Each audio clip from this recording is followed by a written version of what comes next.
All right. Okay. So Solaris. What are our? Oh wait, summary first, yeah. I got a summary for this one. Yeah, summary. Oh no, man! For the first hour or so, nothing fucking happens. And no. There's the worst. The worst news broadcast of all time, or the longest news broadcast of all time. Not worst, but just like no. It's not. In the beginning, not a it's news a recording. Broadcast, though. It's a recording. It's a recording. It's a recording. Okay, it was shot like a news broadcast for me. I thought. I'm ready to jump in on Einish for the next detail he gets wrong. I mean, it's gonna happen because I watched the movie at like 4 a.m. I was awake because it's apparently my peak hours of, attentiveness now. But okay, so the psychologist dude, yeah, he's just like on Earth.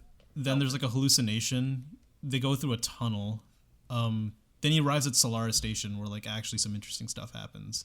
But on the station, there's like 3 scientists, of which 1 committed suicide, and the remaining 2 are just like very like unhelpful. They just aren't pleasant people. Then he finds the friend who, like, the scientist who committed suicide was his friend. He left him a video message warning him about the station. So then the psychologist goes to bed and he wakes up and like sees his dead wife, Hari, yeah. Yeah, Hari. He sees her and like, this is weird because, she was dead and now she's here. He doesn't know why she's here, so at first he like sends her off into space. I think, and then afterwards she shows up again, and then this time he's like, "Oh no, this is okay." So they sleep together, and then, then they just kind of like spend time, I guess, talking about neutrino systems and shooting brainwaves onto the planet. Hari, she kind of becomes more and more human like each time or something. Then. Yeah, he reveals to her what? The longer she spends real, the more she becomes human. Yeah, making it like all the more painful when he like eventually will be like, okay, no, I can't do this, and gets rid of her. But then they have the one birthday party. He never intentionally gets rid. He doesn't get rid of her, not intentionally. Yeah, no, he does the first time. Well, yeah. Yeah, the first time he almost freaking kills himself in physics non-existent, how he doesn't get burned alive. Yeah, I actually watched that scene with Daniel for the audience. That's my friend who I recorded the movie reviews with, and he had a good time watching that. He's an engineer. What a horrible fucking design. We'll get to it. But what a horrible fucking design to launch a rocket inside of the space station, but have the button to launch the rocket inside of the room. I mean, when we test out nuclear weapons, we do it like in Area 51. When you test out the nuclear weapons, you do it in the basement. So like, I would say that's like putting the button on the tip of the rocket. This is the go button. Click.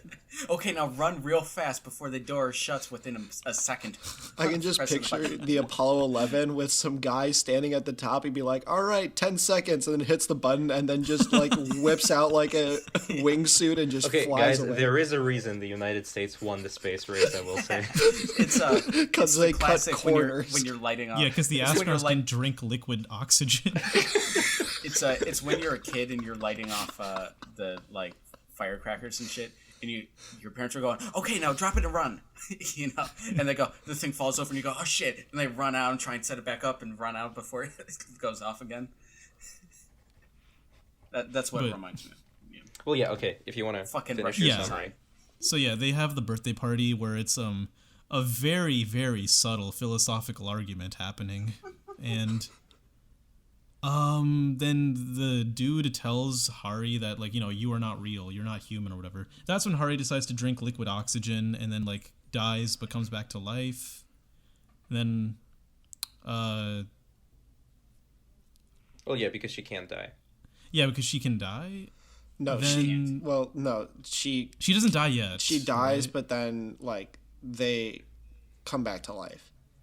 Well, her tissue is literally incapable of dying. She just self-regenerates. Yeah. Mm-hmm. Because she's just a network of neutrinos, as you said. Yeah, she's not made of atoms. Sorry. So then, the psychologist goes to bed and, like, dreams about his mom, but, like, when she was young. Then he wakes up and his wife, Hari, is gone. There's, like, a farewell note.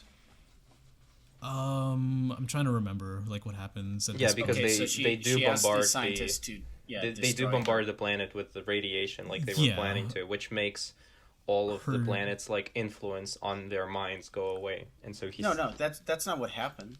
that is what happens. No, they have the tool that's called the Annihilator, and that can destroy the neutrino beams. No, both of those, both the Annihilator and the encephalogram involve bombarding the planet with radiation. Actually. Yeah, and the I- brainwaves of the guy. Because I think it's the Annihilator's per guest, they call it. It's No, per the guest, Annihilator and was then- supposed to just destroy it altogether, whereas the encephalogram would just send it, like, it was a hunch where they send those radiation waves to the planet to make it, like, reverse what it is doing to them. It's scientific bullshit, essentially. Yeah, they said, Yeah, no. okay, so for those, so I'm looking at Wikipedia because clearly none of us can figure this out. So it's basically they project Kelvin's brainwaves into Solaris, into the ocean, and then that causes the visitors to stop coming, but also causes islands to appear in the ocean. Yeah, and then then from here, that's when the psychologist, he's like, should I return to Earth or should I go to Solaris? And then in the end, it's revealed that he stayed on Solaris, and he sees his dad. No. Yeah, I think. his dad is at their No, house, which is on an island in the Solaris Ocean. it's so the point of that is that since they beamed down his brainwaves, there's a copy of him that's down there. Yeah, Exactly. yeah. So it's not he visited the planet's surface and is like, Well, I'll I just mean, camp out it's here, a little bro. more ambiguous than that. He didn't visit the planet's surface, but the question, like, it's supposed to be, like, not fully understood, where it's like, maybe it's just, like, a representation of what he's going through in his mind. Maybe he just projected his, like, brainwaves onto Solaris, so he literally made a copy of his home, which he values so dearly, on the planet's surface. Like, it's somewhere in between. Yeah, and it's fair to point out that this is a Tarkovsky movie, and so it is not going to be very straightforward. Yep. None of his works are. I mean, I will admit the science in this one is particularly bullshit, but honestly, I roll with it. I don't know what you're talking about. I mean, like shooting brainwaves at a planet to stop hallucinations. That's kind of how it goes. Yeah. I mean, I will be honest, I was never bothered by how unrealistic the science was. To me, unlike 2001, this didn't feel like an aggressively realistic film in the way that one did. No, it is not.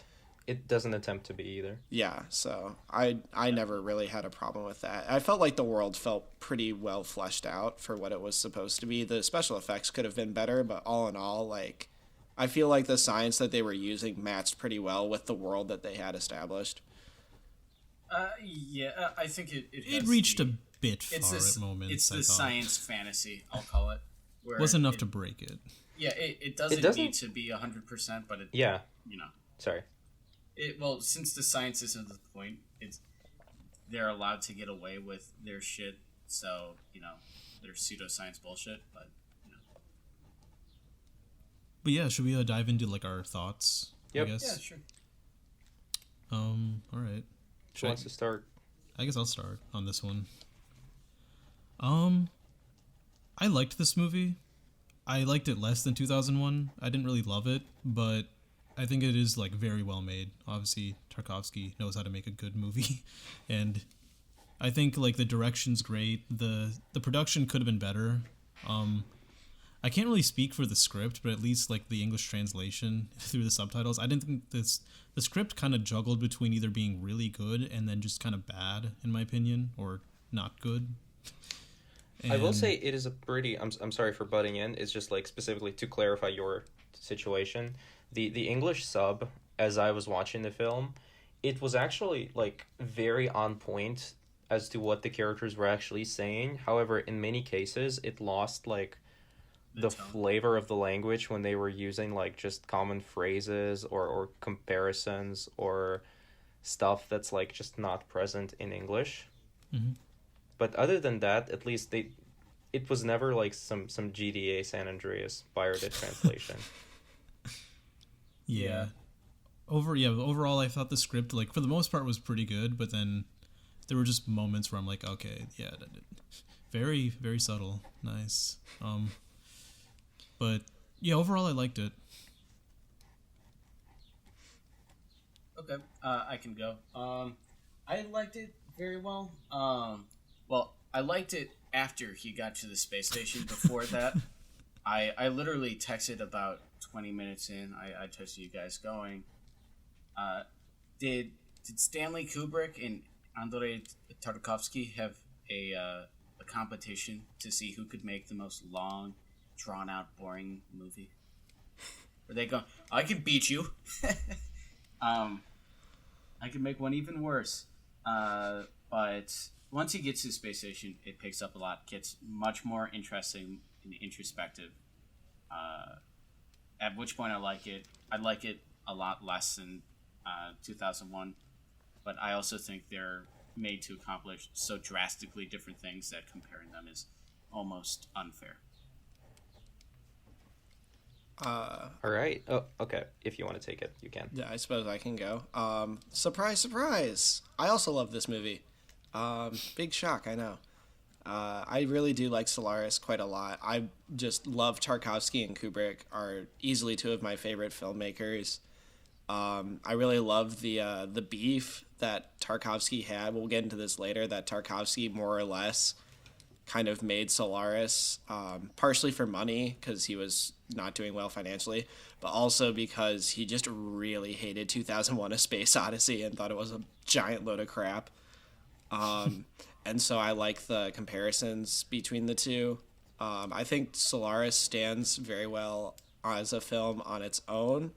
I'm probably going to be the only person in this conversation who actually really does like the stuff before he gets to the space station almost as much, if not just as much, as the stuff that happens on the station itself.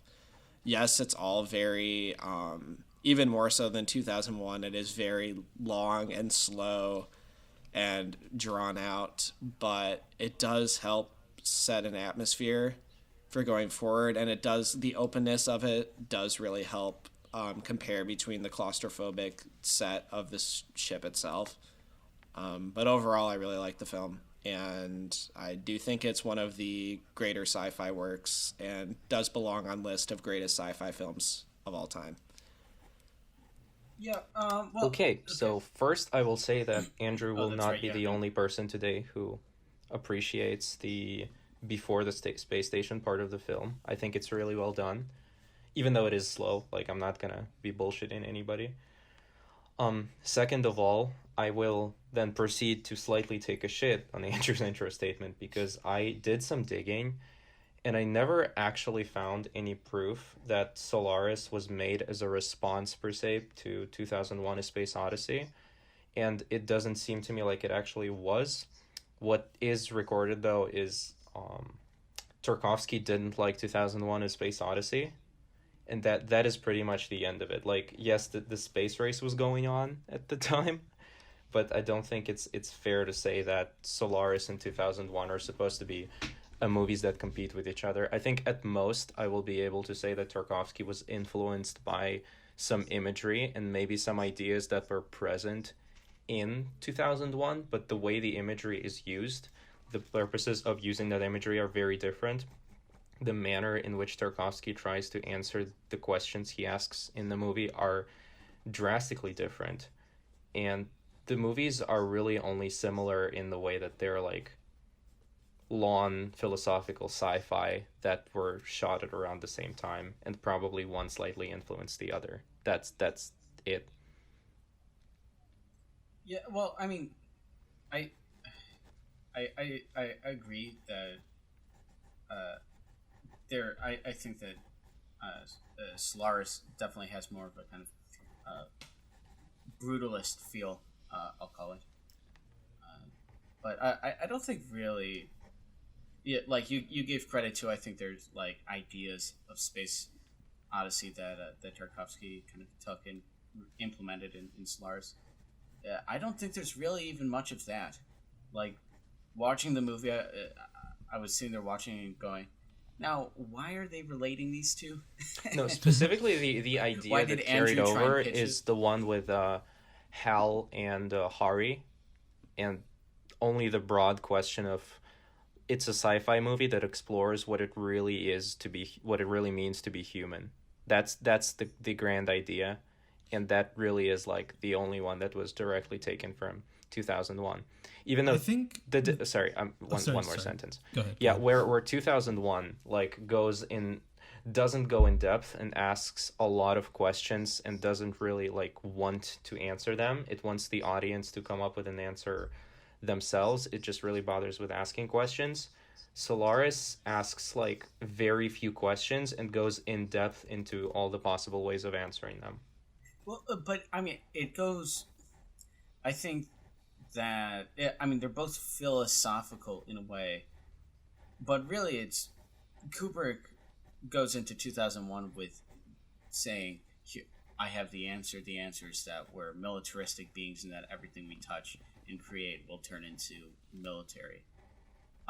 And then Tarkovsky is talking about something else entirely, which is, what is it to be human?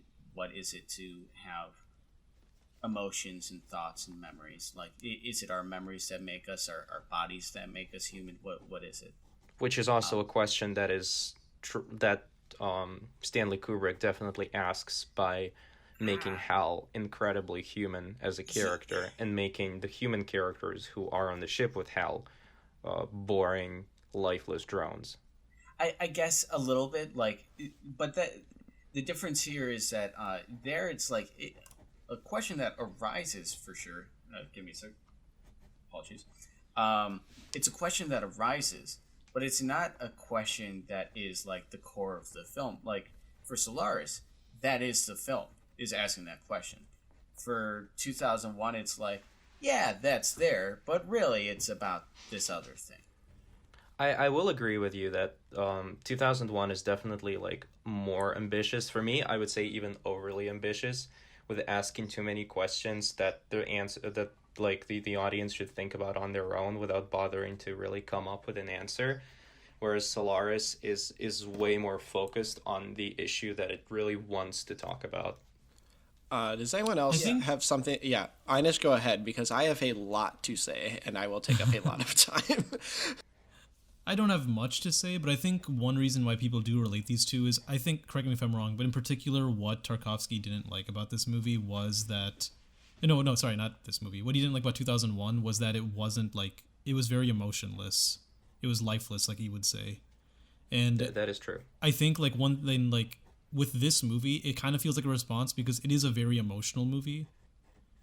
Where, like, there are scenes between, like, the psychologist and like his wife and stuff like that. Like it is definitely much more emotional and like much more trying to see, like, both movies are asking questions about humanity, but I think 2001 takes it from a very like removed point of view, whereas this one is like, we're going to dig in deep and sort of like, see this from like a human point of view, I guess, kind of like make it more emotional, which I don't think really works, but I appreciate that it's a different, way of going about it. So, yeah. I will say I did a fair amount of digging on the internet, and I could not find any direct quote or reference to Tarkovsky that like actually made a comparison between the two. There really is just that part that he didn't like 2001 for how lifeless it is. And like if there are actually sources, and it's very possible that I just didn't find them, feel free to just tell me that they exist. Here they are. If there's like some article you talked about in like film school that I don't know about or something like that, I get it, but I couldn't find anything. I can tell you in film school we studied Orange is the New Black much more than Tarkovsky, so I am take that sorry. as you will. I am very sorry to hear that. Yeah, Andrew, what were you going to respond with? Okay, so I have a few things. So the main thing, the main feud between it wasn't really a feud.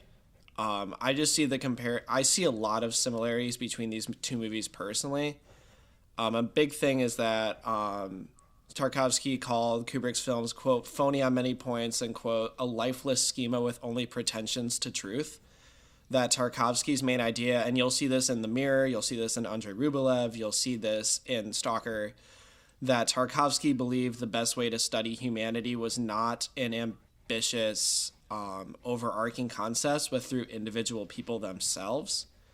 And so here you have the three scientists and the quote-unquote woman, as the examination of what humanity is, essentially boiling down the study of what humanity is to the emotions of three very different people, something that personally I think he perfects a lot better in Stalker, where people are very obviously meant to represent a certain vein of thinking.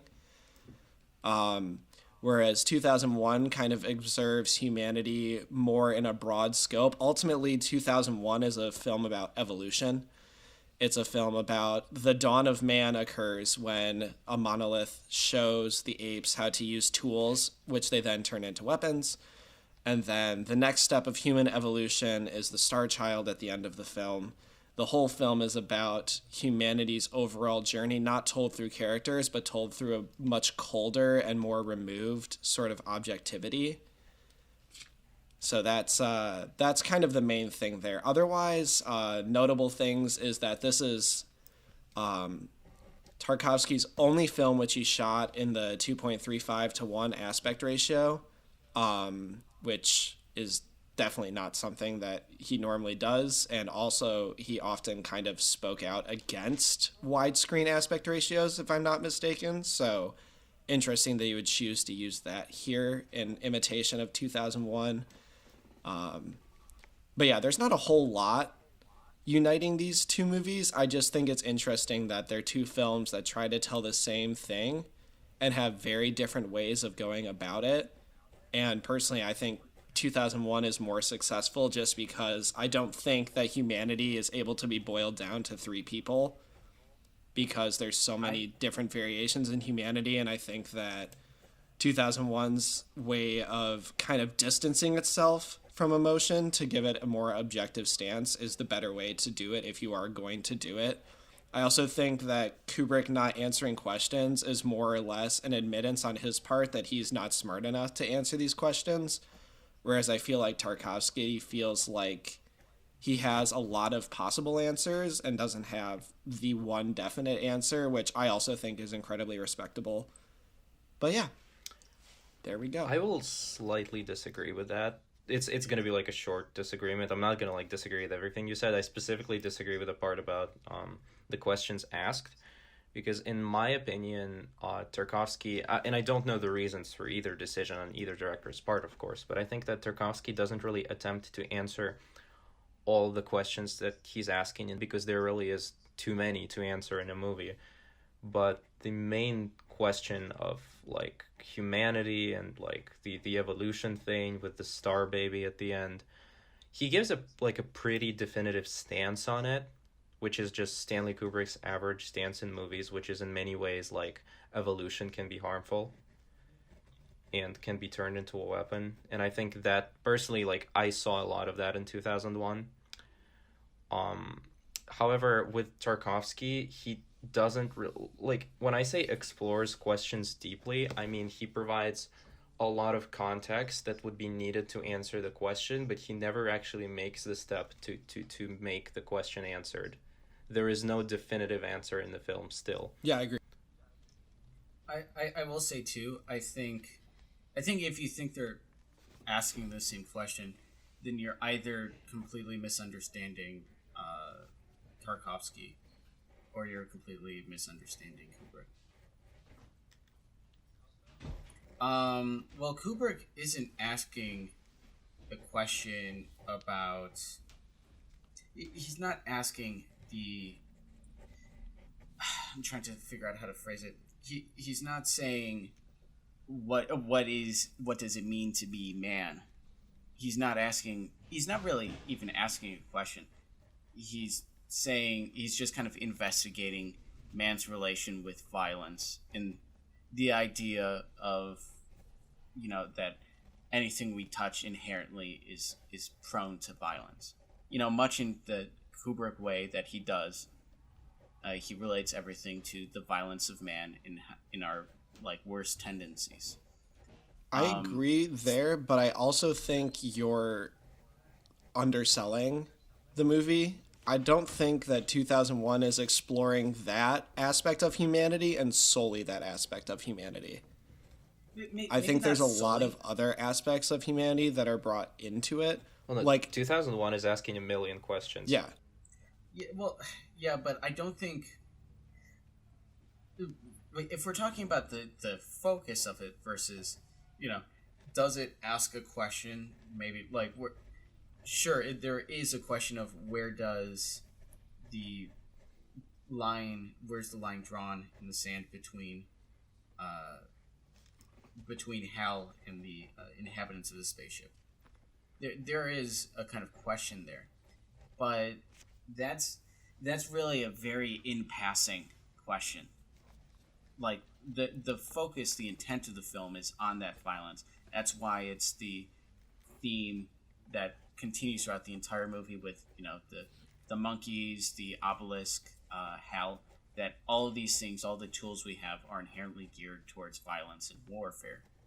And then like they throw in at the end, it's a question of evolution. Of we evolved here from apes, presumably after coming in contact with the obelisk. The obelisk is really just a metaphor for evolution. That we evolved into man when we gained the ability to use tools for war. In that, what is our next step of evolution? And at least it seems to me like he's posing the idea of the next step of evolution is fourth dimensional life, life outside of time. But also like not bound by technology in this not case. Gonna lie, I think that the whole I see where Kubrick is going for the whole film, but personally I think that after the moment he goes into that LSD part of space, it just it pretty much degrades into a beautiful technical film that doesn't really even know what it wants to say. I'm not so sure about that. So yeah, I thought that maybe at first, and then it's definitely something you have to kind of sit there and go, what the fuck is he saying? But especially with how you have this kind of thing where it's almost passing the baton back and forth between the characters, or between just Dave. He keeps kind of looking through a door, and he sees an older version of himself, and that older version kind of turns around thinking that he saw something there, and then goes back to his life, and then they see something else that's big, and or some other older version of himself, and then so on and so on and so on. But I think that points a pretty clear thing to it's like the idea that the human mind doesn't really understand how to process a four-dimensional space. Yeah, and I'll admit that the film, that Stargate sequence, actually shows that really well too. It starts off very in very abstract, just lines and whatnot, and then eventually it starts to show in the diamonds and shapes, and then it starts to show the galaxies, and then it ends more or less with just color-tinted versions of things that are on Earth. That the alien force is more or less finding a way to show this to Dave in a way that he can understand, and it's a process to get there. So I think that's a big part of what the Stargate sequence does. Yeah, exactly. And I think the progression of that, over the 15 or so minutes, it's a slow progression, but it's needed for it to be digested. I'm not gonna lie, I'm gonna come out with a hot take here, but the Stargate sequence is, I get what it was trying to say, but where in the book there is an actual explanation given, and I personally, I don't like that explanation that much. I think what's the explanation in the book? Because I haven't read the book. Honestly, could somebody, while I'm talking right now, could somebody pull it up? Because I don't want to lie about it. I'll do it. It's about, it's connected to the Star Baby and the the evolution of man and alien races and whatnot. But at the end of the day, Stanley Kubrick chose not to go with that interpretation. It could fit that interpretation because we see the same stuff basically, just less defined. But you could interpret it however you want. And at the end of the day, I respect y'all's opinions, but I personally do not find a point within that mindset for this drawn out geometrical orgy of shapes that is the Stargate sequence, it just rubs me off into the way of being pretentious for the sake of being artsy and smart. And I really did not think that it was that necessary to communicate the point, because really the movie isn't trying to communicate any one point, because the initial idea was to step away from the book and to let the audience define what they take away from the movie themselves. So no, I think that was not necessary. I think that was pretentious. Okay. Oh God, the ending. I'm just reading this. Bowman, or Dave Bowman, is given a wide variety of sites, from wreckage of ancient civilizations to what appear to be life forms living on the surfaces of binary stars, systems, planets. He is brought to what appears to be a pleasant hotel suite, carefully designed to make him feel at ease, and falls asleep, whereupon he becomes an immortal star child that can live and travel in space. The star child then returns to Earth, where he detonates an orbiting nuclear warhead. Yep. What a fucking crock of bullshit. Yeah, and I understand, as I said, I understand why Stanley Kubrick stepped away from that. To a degree, I appreciate the part of the decision where he just decides to step away from that ending I dislike. But I just don't see a reason as to why something that you haven't even defined yourself has to be so drawn out, specific, and unspecific at the same time. Why you have to focus on, once again, an orgy of geometry for like a solid 15 minutes. Because really, you could, if you really wanted to have that sequence in there, it could last for 3 minutes, 5 minutes, 7 minutes, and nothing in the movie would really change except for its runtime. Okay. Just to point out something real quick for the listeners who may not know. So Stanley Kubrick wrote 2001 alongside Arthur C. Clarke at the exact same time that Clarke was writing the novel. So Clarke basically wrote the screenplay with Kubrick more or less at the same time he was writing the novel. And so they kind of co-wrote. And Kubrick specifically decided not to continue on the nuclear path, like the nuclear warhead path, because he'd already done it in Dr. Strangelove, and Clarke decided to make it very obvious in the novel, whereas Kubrick made it more ambiguous in the film itself. Yeah. By the way, did you guys ever see 2010 Odyssey? I refuse to watch that film. It is horrible. Wait, what movie? 2010, the year we made Contact. There's a quote-unquote sequel that's not done by Kubrick but is written by Clarke, and it picks up after the Clarke ending and just assumes that you have read the book. Amazing. So they made a movie of this sequel book that's based on the ending of the sequel or the first book, but that doesn't have the stuff in the original movie. It's pretty funky. And it's also terribly made. But yeah. I refuse to watch that. Mm-hmm. Yep. I think the ambiguity too is probably a big thing that I mean, Tarkovsky's always had a bit of like artistic ambiguity, but I will say that I think Solaris is a much more straightforward film, if you can call it that. I mean, it's not straight. It is. It's not straightforward necessarily, but I mean, compared with 2001: Space Odyssey, most everything else seems to be pretty straightforward. And I will say I find Solaris to be less effective than 2001, but only slightly. And I do think that like the approach it takes, it does a very good job at. I would say that I find Solaris to be perhaps a slightly more effective, actually, especially with the camera. The movements of the camera are very specifically designed in order to distort your sense of space. You have them constantly breaking the 180 rule.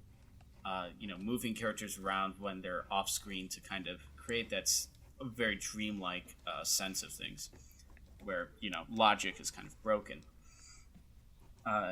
And I think he gets you into the mind frame of the characters perhaps even a little bit better than Kubrick. I think the major failing of the world or of the movie though is that Tarkovsky, it feels like, never has a full grasp on his world either. And so, like, with Kubrick, you get this very distinct sense that he knows everything about this world. And if you were to ask him, well, what's Taiwan doing in this point in time? He would know, oh, yeah, well, Taiwan is developing, their own nuclear war. He'd do whatever question you could ask him. It seems like he would know the answer. He's got this very cemented down view. And then Tarkovsky has kind of like, I don't know, there's like a space station orbiting some planet called Solaris or something that's like a bunch I don't of know water. if that's a fair assumption completely. Well, I think that is a very fair assumption, Yeah. and to be honest, that is the reason I actually have the opposite opinion. That is why I personally prefer that aspect of Solaris, because to me, as I said many times, 2001 makes many creative choices that just makes it unnecessarily like drawn out and pretentious when it really does not have to be to communicate the message that it is trying to. And sometimes, like, especially in a story that is ambiguous and philosophic as it is, I really don't want to know what the fuck Taiwan is doing right now. I don't need right. that world building. And, like, if you feel like you do, I'm not saying that it's wrong or anything. I'm just saying that for me, in a story like this, that is a strength, not necessarily a shortcoming. Well, I actually kind of found Solaris to be more pretentious than 2001. I don't know if that's a hot take, but sorry. Explain. I kind of found, like, in 2001, like, I know, Oleg, you disagree on this, but I think the editing and, like, the choice of the shots, while kind of indulgent, it feels justified for, like, the vision that Stanley Kubrick is going for. The same kind of approach is taken in Solaris, where, like, there's just long takes of, like, the dude sitting in bed, and, like, he's just kind of sitting there, and I'm like, okay, you could have gotten this across in about a fifth of the runtime of, like, this scene. You don't need 5 minutes of him sitting in the bed. But I don't know why. It's like, like, there's, throughout the movie, there's just times where, like, the scenes go on for just much longer than necessary, and it's almost as if just to show, like, see how great I am at filmmaking, rather than to actually support the story. Right. I don't think that runs contrary to what I was saying. I'll let Alex speak. Sorry. Yeah. Well, so I would agree here, and it may sound a little bit hypocritical considering I was just in the last part defending Kubrick's somewhat lengthy sequences of not much happening. But here I think it feels a lot less like there is a reason behind it.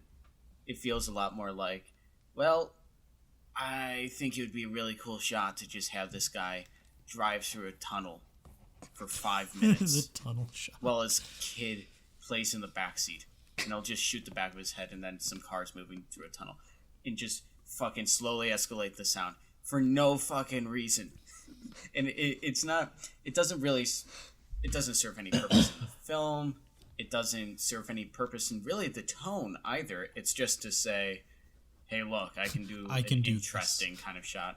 But it's not even an interesting fucking shot. It's not even.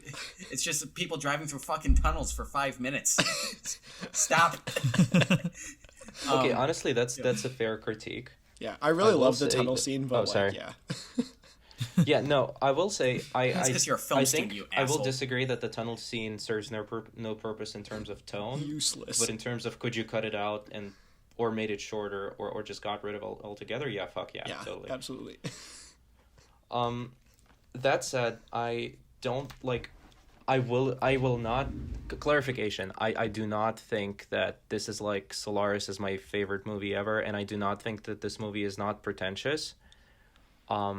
I think that both of these movies are overly ambitious. I think both of them are very, very pretentious. But quite frankly, in my own personal opinion, Stanley Kubrick is more so, because with Solaris, it really is drawn out, incredibly slow and like pointless, really before he leaves for the space station. Whereas with Stanley Kubrick, like it's the whole film. Especially, it gets even worse by the ending when there are once again the orgy of geometrical shapes that is not really explained in the film because Stanley Kubrick wants it to be ambiguous.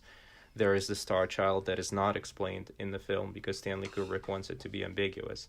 And my criticism is not that you can't not explain something in the film, because it's a high concept sci-fi film that asks philosophical questions. I want stuff to be left to my interpretation.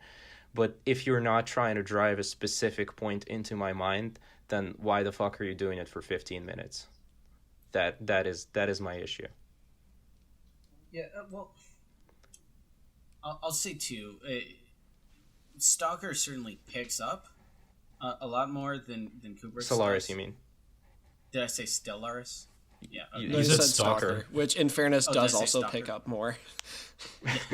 I haven't seen Stalker yet, so I can't speak to that. Coming soon to a Yeah. Come on, Bergman Tarkovsky episode. But the Solaris really has. Once you get there, it's not like it's a super actiony film either. It's mostly just the guy walking around talking to different people in Russian. And It was certainly, pretty visually impressive. I mean, Yeah, the but walking it around. is. It doesn't. It's not Yeah, like but it- Solaris it's is very really visually pretentious impressive before he gets there, which is like the first. I don't remember what exactly it is, but it's not that much of the movie's runtime. And once he gets It's there, about it's an really not overly long or pretentious. I think it's about really, 40 like, minutes. driving I think I paused it, and it was like right around 40 to 45 minutes when he leaves for the space station. I could be wrong on that, though. maybe I think there's I do not know. Would it be a hot take to say that I feel it'd be a stronger movie if you removed the first 45 minutes? no. Not would if be you with me. remove them if you change them. It would be a 'Cause- far better movie, I think. No, you can't just remove them. You have to change them. But Well, yeah, like, you have to. You can't just cut them away. They're necessary for just the plot. Yeah. Like, I Yeah. feel like, honestly, like, it is a little problematic because, like, there are some things story-wise that, are explained in the first 45 minutes. So, like, if you started over from, like, the tunnel scene, and, like, the tunnel scene, then he's on, like, he's on the space station, and then it's, like, I'm a psychologist, I'm here because, like, of a mission, and you three haven't been responding or whatever. I feel like you would lose some stuff because the first 45 minutes have that, but you wouldn't lose anything super, like, substantial.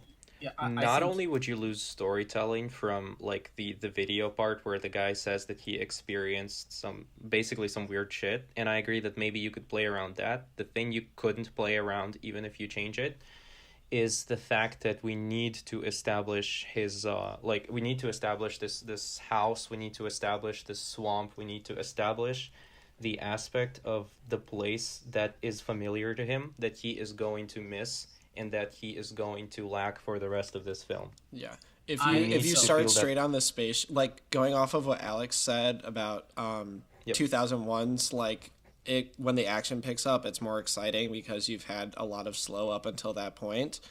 This is sort of like the same thing. If you started right on the spaceship, you would have no idea why he misses Earth. And that would I will say- the fact that he misses like where he came from and the life that he had there would make no sense because the entire film would just be a claustrophobic spaceship. Yeah, thank you. That is what I was trying to say. That's actually a really good point. So I'll make a different suggestion to Inish. Rather than just starting on the spaceship, I would say it would be made a lot better if you start on kind of a ship going to the Solaris station. You get your video debriefing, like he's watching it on a how airplanes have the TVs on the back of chairs. He's watching it on one of those tiny little monitors as like his debriefing statement or debrief before he gets there. And then when you're there, you have him constantly flashing back, like in dreams and stuff, dreaming of the cabin and his like you see in the section when he's down with the fever, and he's dreaming of his cabin and his mother, and like they're going through his childhood memories on like they've got a recording thing. And like they're just showing his childhood growing up at this cabin, his mother, his father. I think that makes it far more effective. Because if you keep that cabin as a transient place, as a place that really only exists within his memories, then I think it matches like that idea of they in Welsh they call it the hiraeth, which is I don't speak that, unfortunately. Hiraeth was born there. is the spelling of that if you want to look it up. But it means the home that you can never return to. It's homesickness for. It's the idea of once you leave home, you can never go back. And so that's really this. I think would strike it more heavily in Solaris if you don't get to see the cabin beforehand, and maybe if it's even his parents aren't alive anymore or whatever it is. If it's something that he can't return to, like he's dealing with Hari in the same way, which is his guilt, his grief, he wants desperately to return to that sense of comfort that he had at one point, but it's gone, it's wiped away, and he can never go back to it. And that's why the end of Solaris, where it's, his essentially it's the planet giving, like simulating his perfect world, which is him returning back to his family. I think that would make that moment a lot more powerful if you didn't think, well, okay, even the real Carl Kelvin is just going to, or Chris Kelvin, my mistake. Chris Kelvin, yes. Yeah, Chris Kelvin is just going to hop in a spaceship now and go home. Well, no, you know that's not the case because they clearly state that when he returns to Earth, his parents will already be gone. Mm-hmm. Oh, did they? I must have missed that. That is a big point in the beginning, like Earth segments of the movie. They established that, and they like there's a scene where it's like he's burning like his possessions, only keeping like the most important stuff for his parents, and like his mother is crying because she knows she's not gonna see her child ever again.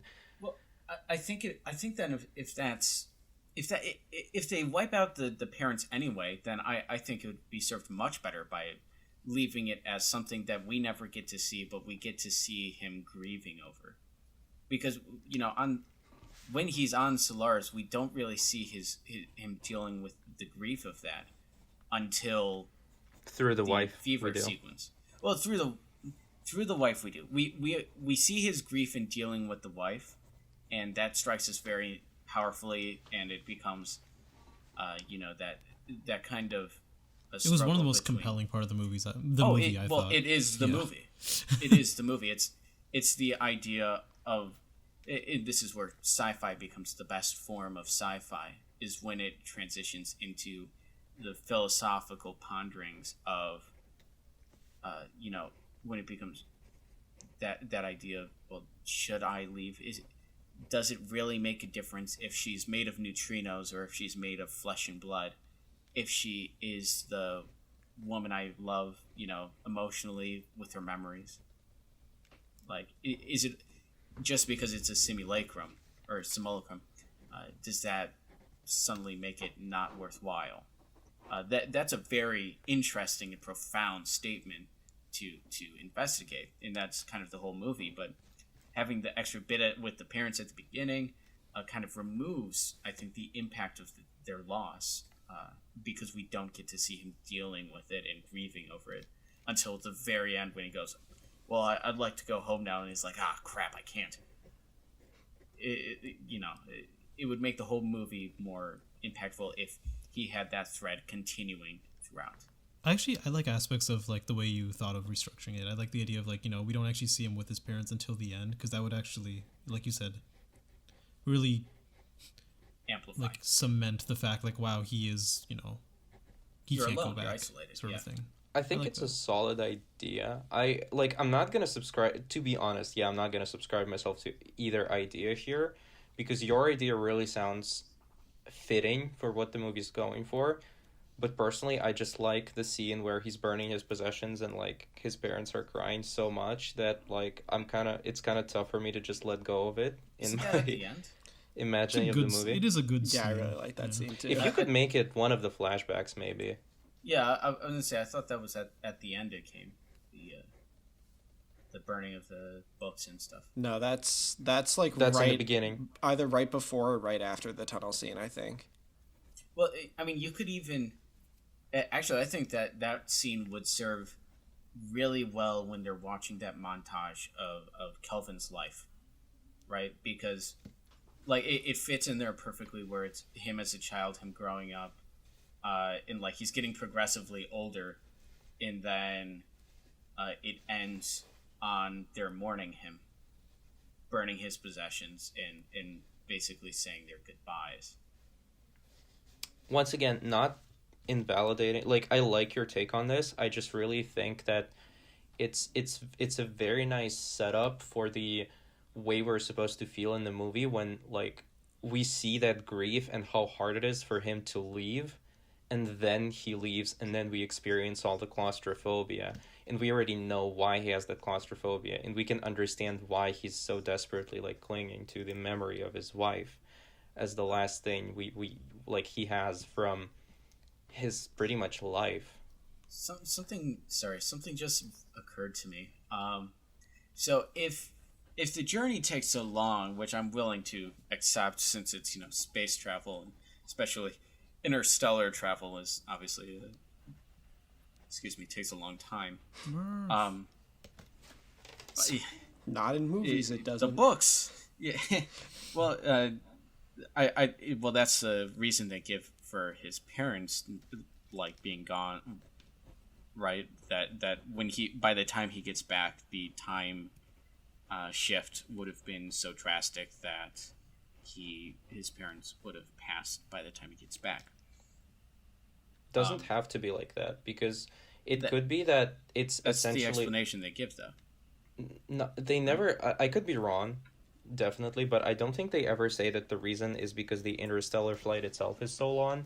It could just be a no return, or at the very least, no return for a very long period of time type of flight, because you see astronauts or cosmonauts, I guess, living on that station without, because like if they had the opportunity to leave what they thought were these horrible conditions, then they just would.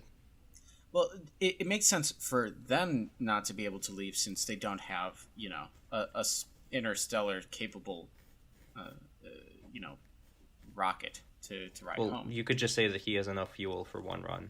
Well, except that they immediately at the beginning say, like, yeah, you should just hop in your rocket and go home. And he's like, no, I've got to stay to do my job, and then I'll go home.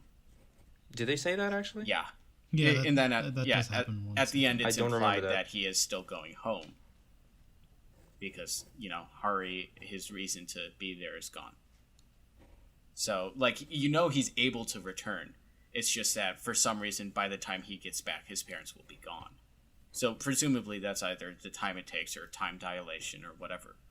But the point of why I'm asking that is because if that's the case, then how did the other guy, whatever his name was, Burton, that's the name. So Burton sees the 8-foot tall child, who he later, you know, reveals to the Kelvin's dad is the orphan son of one of the other people that he was going there to check on. So how is that possible for him to get back in time to see the kid as, like, a toddler? If he went to the same station and back, presumably after the father had already gone there, which would take a certain amount of time, and yet the time dilation only comes into effect once we are talking about Kelvin losing his parents. That's a fair point. So these logical things could really be solved by saying Kelvin's life on Earth is already pretty much gone, and that at this point he's just a grieving kind of broken man who goes to Solaris, my mistake, who goes to Solaris, and Solaris helps him to heal and get over his grief and deal with it. That would be, I think, solve a lot of those logical. No, issues. that's a fair, like, it's fair to point out the logical fallacy here. I don't think it necessarily detracts from the movie that much, I don't but think no, so, it's fair. It's fair, absolutely fair. I do think though that they put in the 8-foot tall toddler only as a Reference. tip of the hat. Yeah. I think it's I don't think it's necessarily like we did it better. I really think it's just like a reference. Yeah, because Same as like that mirror in the middle of the corridor on the space station is a reference to the monolith. Mm-hmm. Well, I was going to say too. Well, one, I fucking hate his fucking costume that he wears at the beginning. Oh, the costume. Where his fucking big pudgy gut is hanging out, and he's just wearing a fucking mesh vest. You're like, ah. At first, I thought it was like oozing bad through the Han Solo holes. cosplay, but then, Yeah, it's pretty. It's more like bad Captain Kirk cosplay because it's like the yellow mesh vest. Did you like the costumes? Pudgy chest. The costume, I didn't care for the costumes that much, to be honest. Oh. Like, I know that as a film guy, you probably do. I did. I liked them. And then To be honest, I watch these movies more for, like, especially when it comes to movies like 2001 and Solaris, I really watch it for what they were trying to say and the ideas they tried to convey. It wasn't a bad costume. I just thought it was really goofy. Like, it didn't detract from, like, my enjoyment or anything. But it was something where I'm like, oh, whoa, okay. What are you wearing? Yeah, it probably Did helps. anyone look at this? Probably helps that this is a rewatch, so I've already gone through the stages of trying to figure out what's going on, and now I'm like, oh, let's take a look at the costumes. That'll be fun. That also comes back to that point I made at the beginning, which is that 2001 is far more cemented in a sense of reality, in a sense of this is a world that exists. Whereas Solaris is really more of a philosophical quandary than a story, I would say. And it's not a world that can or does exist, which I think detracts. Do we want to like move this into the comparison part because we are? I think it's pretty much fading there anyway. Yeah. Yeah. I think we've kind of been doing that anyways, just kind of intermittently. Exactly. So. Yeah, we've already been kind of doing it. But yeah, so where 2001 has a very solid sense of reality, and it says this is what's happening. I think Solaris has no real sense of the geography of the station. It has no. Which is part of the point, actually. Well, I get that it's trying to keep you in that sense of disorientation. But there's none of it makes sense, which again it fits the point. But as I'm a bit of a realist, so I hate that kind of postmodern life. It's all kind of dreamlike, the surrealist thing. Well, it is like I will say, a lot of what goes on, like the deprecation of his costume over time, and the the way that the set of the spaceship is kind of disorienting, and the way that sounds kind of fluctuate in and out. It's all to put you in his mental mindset. So we're it is kind of annoying to if you're looking for more straightforward, it is definitely frustrating, but it is intentional, and I think at least it pulls off really well using non-dialogue things to really make you feel like you're in the character's mental state. So there's a difference there.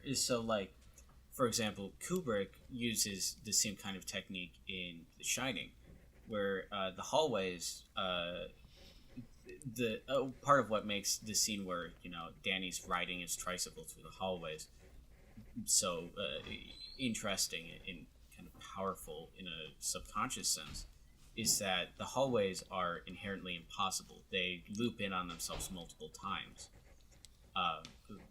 He achieved that through obviously cutting, but there isn't that sense of quite this is a total disarray, as if I have 3 sets, so I'm going to film individually on these 3 sets.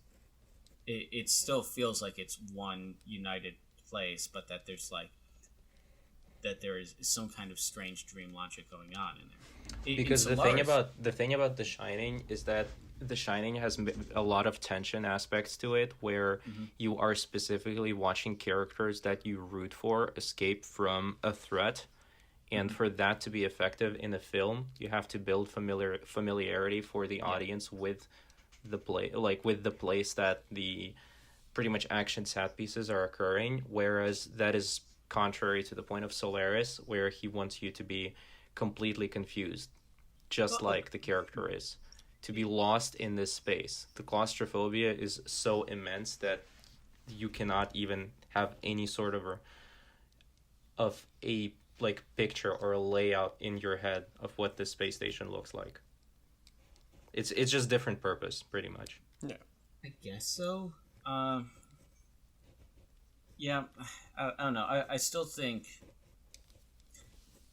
there's still room for the tension. Like, as you were saying, there's that tension in it. And I think that tension is still present in Solaris. In that you never really know when things are happening. Like, you keep getting these yeah, it is. Dialectic, I believe is the right word for it.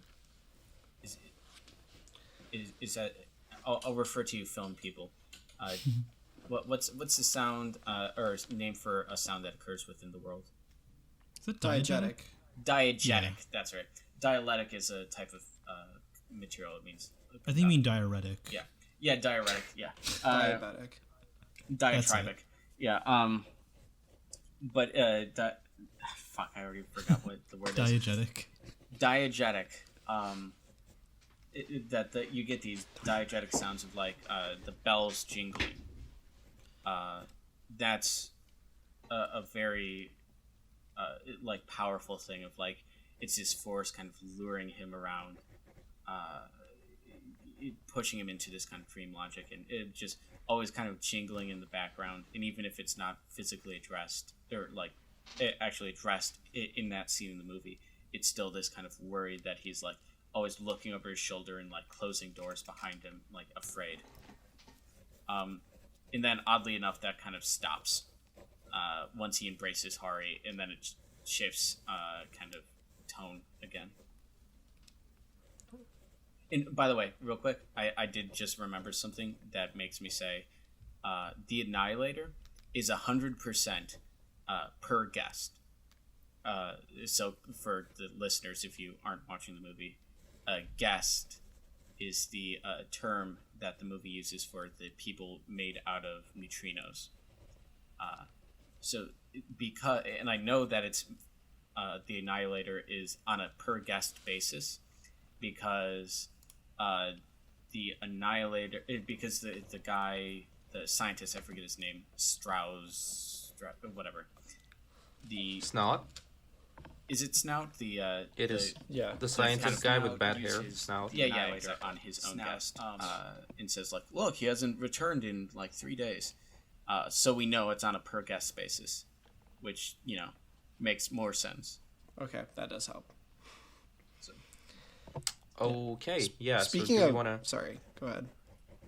Oh, I was just gonna ask whether or not we want to move into which movie of the two we probably prefer and why, or at the very least how they compare in our minds. Ooh. I would like to, real quick, if possible, talk about Hari, because I found her to be incredibly interesting as a character, personally. I'm not sure if anyone else felt that way. Yeah. I thought Hari was the best character in the whole movie, honestly. I agree, yeah. I think she's fantastic. Hari... I was just going to say Hari.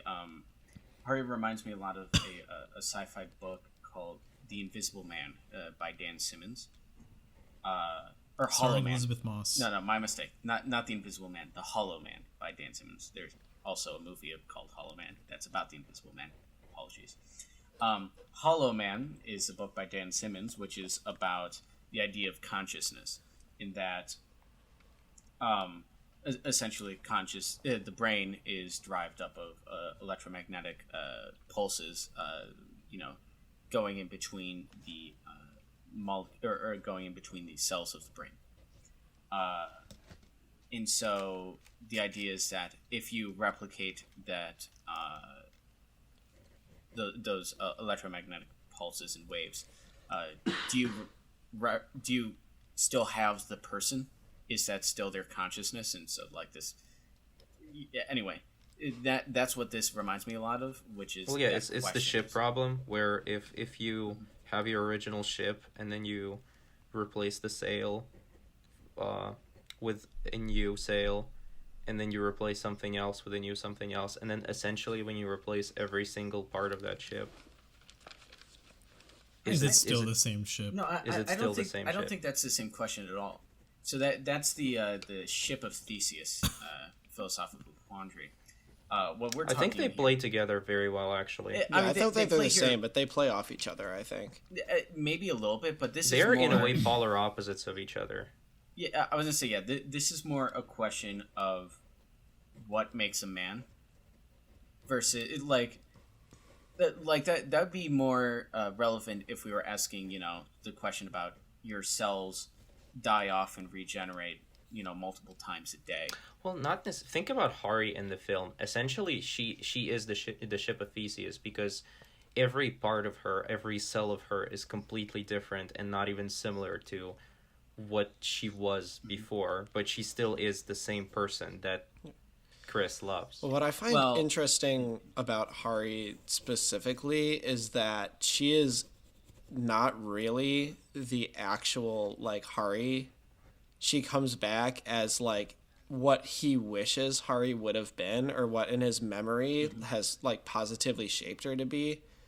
Leads to that awesome really riveting moment where she basically kills herself trying to get back in the door because she doesn't want to be alone with it. She doesn't want to be without him, because in his memory, or in the version he wants her to be, she can't possibly leave him alone because he can't live with the fact that she left.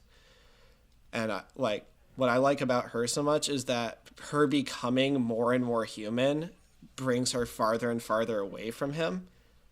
And I like that aspect of the fact that he can't have the real human. He doesn't actually want the real human version of Hari, but he also in a way doesn't really want to stop that from happening. So to me, that's the interesting dynamic there.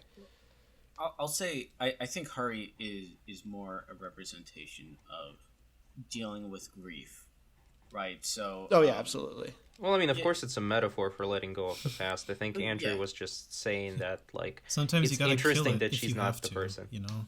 Well, but the idea I think is more that the longer she spends, the more real she becomes, and the harder it is to let her go. Well, she's essentially also learning what it's like to be human. Yeah, that too. But it's also, I think, how should I put it? I'm kind of. This is going to sound a little bit, uppity, or up my own ass at least. But the game I'm making with my game studio is kind of exploring the same kind of ideas, with grief and stuff, and how we process that. But Hari is a representation of, the longer you spend kind of rolling in your agony and pitying yourself and talking about why me, God, the harder it is to exit that, right? Yeah, I think that's what the thing is supposed to represent. Yes. Yeah. Yeah. So so I don't think it. I mean, maybe there is also an aspect of she's learning to be more independent.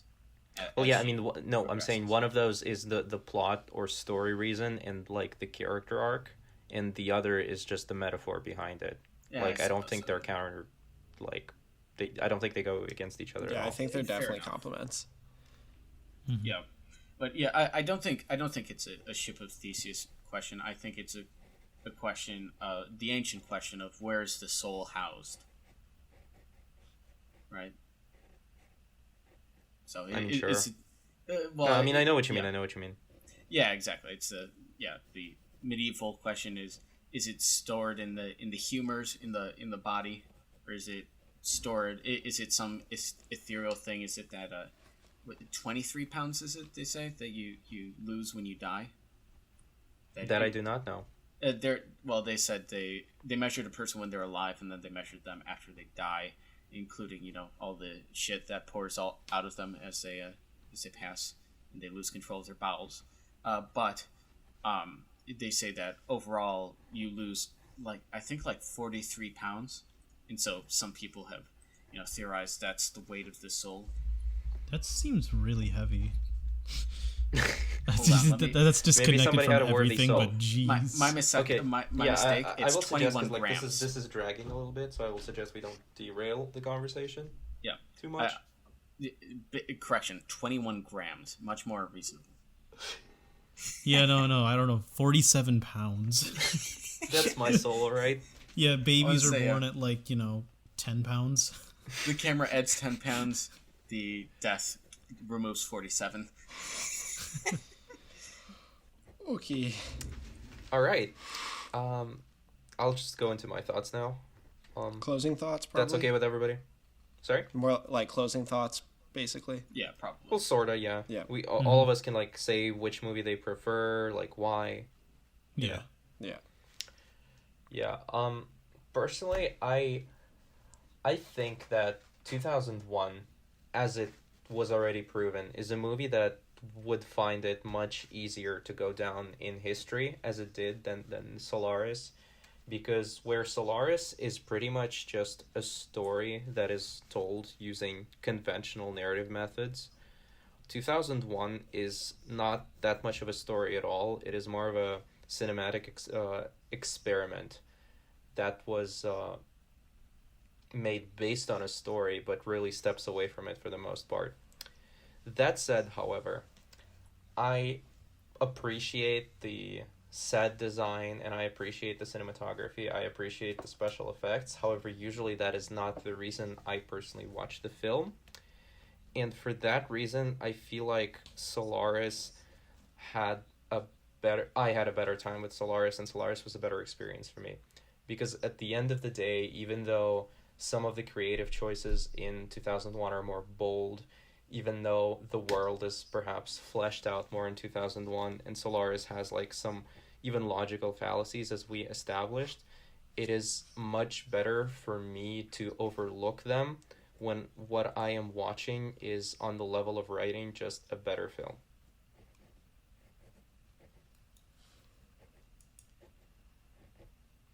Okay. I'll say, I think as far as a science fiction film goes, 2001 is superior by leaps and bounds. As far as a discussion of philosophy, I said only on the level of writing, not yeah, exactly. 2001 is made amazing, is made in an amazing way. Sorry, I'm just trying to clarify if I could very well miscommunicate my position, but I think 2001 has a lot going for it if you are the type of person who appreciates better set design, better production, better special effects, because at times Solaris actually kind of looks cheap. But at the end of the day, I'm saying that as a person who really values writing, story, and what the film is trying to convey to me above all else, I will always choose Solaris. So yeah, I'm making a very different point. I'm more saying the goal of science fiction as a genre is to predict the future and to build models of some aspect of the future, right? Usually not the entire future, of course, since that's impossible. I think that's a very narrow look, to be honest. That is generally there's another name for science fiction. Speculative fiction is essentially what the name of the genre is. Well, the goal is to tell a story and maybe convey a message. It could very okay. well try to foresee how the future looks, but sometimes the point is to envision a certain discovery, for example, and then think about how could that affect us and trying to build a story around it. Because Solaris isn't as much about if that planet existed or if radiation from weird space oceans would work like that. It's really using fake science, fake scientific advancements to craft a story that we could relate to. Well, yeah, but the more to the point, it's not like Stanley Kubrick has, done a bunch of physics research and says, well, if you use this kind of rocket and this kind of rocket fuel, no. But in fairness, he actually did. Stanley Kubrick did create the special effects in conjunction with NASA engineers and researchers. Oh, okay, stand corrected. But more to the point I was making is if you look at any of the greats of science fiction, the ones that are commonly recognized, so that's Isaac C. Clarke, that's Isaac Asimov, a lot of Isaacs. You see the same kind of trend, which is it's using science fiction as like, where are we headed?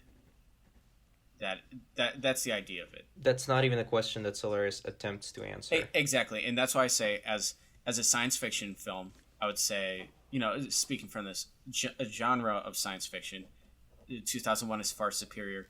Speaking from a general stance, I would say the writing is far superior in Solaris. But that Solaris is more of a philosophical question than a science fiction question. I mean, quite frankly, you don't have to call it science fiction if you feel like that's misinterpreting the definition. It's much like a Camus play. It's more like a Camus play than like an Isaac Asimov book to me.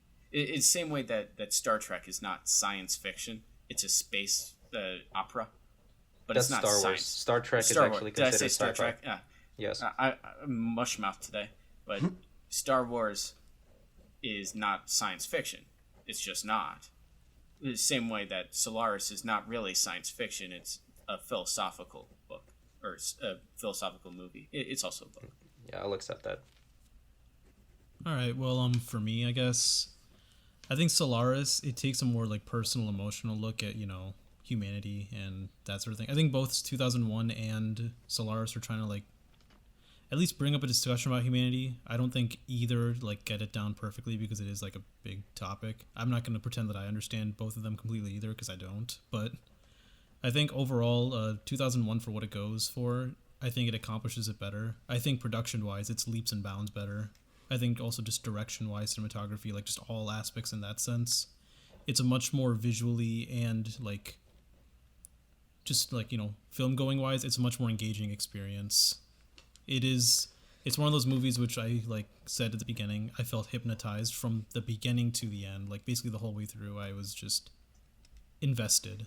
And I think for that reason, like 2001, it is a better movie, like construction wise and like, production wise and all those aspects. But I also do think like just overall it is one of the best films ever made, but I don't think it's the best film ever made because of the ways it kind of lacks in, character and some parts of dialogue, that sort of thing.